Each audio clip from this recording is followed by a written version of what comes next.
some really great use of dramatic music in this episode, especially in a lot of different scenes, but one scene I want to talk about first is the contract scene between Shiroe and Rudy. That was a scene that was well done. I think the voice actors nailed it with the acting skills, along with the music. The animation, once again, wasn't the best, but it was still good to get the point across. Now, sadly enough, this entire conclusion of what was going on was kind of spoiled to me in the comments from last review, so I'm a little bit upset about that, but I mean, anyways, I knew this was going to happen. I came to the furies of it before I got kind of spoiled on it.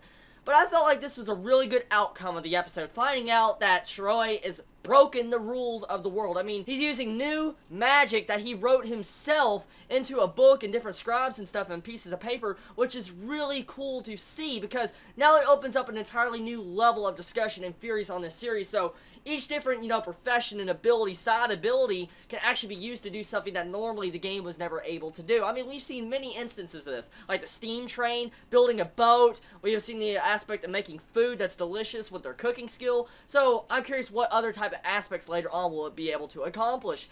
I feel like Log Horizon just now is really starting to build its world up to where we fully understand it, and now it's trying to get into the actual dark underlying plot. Because now I notice this latest arc is focusing on the adventurers, trying to mainly get us to understand their feelings and what it truly means to be an adventurer. I mean, Shiroe even comes to that conclusion right in this episode. I mean, he talks about saying that before Elder Tale Online, when they were all stuck inside of this game, they all came to the conclusion that adventurers just, gamers, people that had magic skills, part of the plot line. But now that they're stuck in the game, they feel like now that they're an adventurer, they need to venture out, see new horizons and different stuff in the world, which I find very entertaining in the series. And it's a work of art for a series. It really is. And once again, this episode also had some great fighting scenes. I mean, we get to see freaking Krusty just going downright sadistic beast mode. I mean, when you just see him warring around with a freaking hammer, slamming everybody, boulders coming down, taking the goblin chariots down. I mean, he is a fucking tank. I love Krusty's character because getting to see a tactician just like Shiroe, but turn around and be a freaking like berserker type tank class and just fight on the front lines is awesome to freaking see.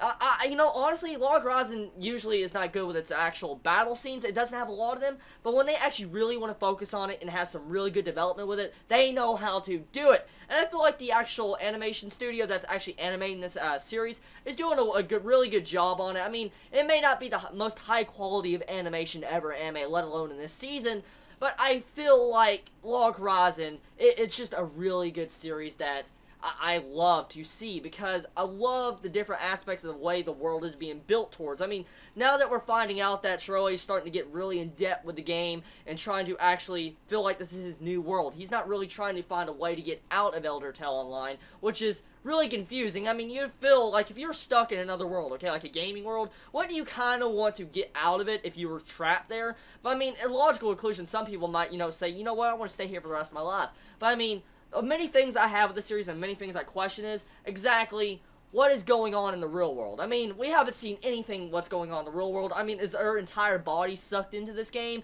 Is it the same thing like Sword Art Online? So I have a lot of questions about what is exactly going on in real world. And really, I love this series for that, because they leave a lot of mysteries that make me question. Now, we're almost done with the series. I think we only have 4 or 5 episodes left, so sadly enough, that is, it's going to have to come to a conclusion. At the very least, though, at least Log Horizon is not completely over, because there's more actual light novels currently being made. So I highly doubt that the series that's already had such a great run will be destroyed in the last couple episodes. Yes, they'll probably leave us a cliffhanger at the end of this arc, but I wonder how they will do it. And so, really, would I want to watch a Season 2 of Log Horizon? Oh, hell yes. This is by far one of my favorite MMORPG anime I've ever seen. And not for the battle-wise. Like I've all told you already. It's because of the politics and economics of this series. And I feel that's what makes this show just really shine.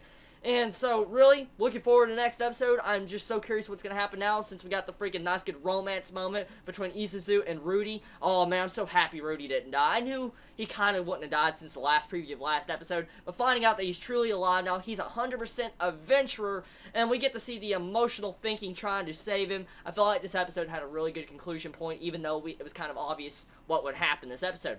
So, this could be the end of my anime review on Log Horizon this week. Tell me what your thoughts are on this episode, and what do you feel about what's going on in the real world outside of Elder Town Online. And leave me your theories and thoughts below in the comments below. Y'all wonderful day or not, wherever you live. Please stay safe. Chibi out.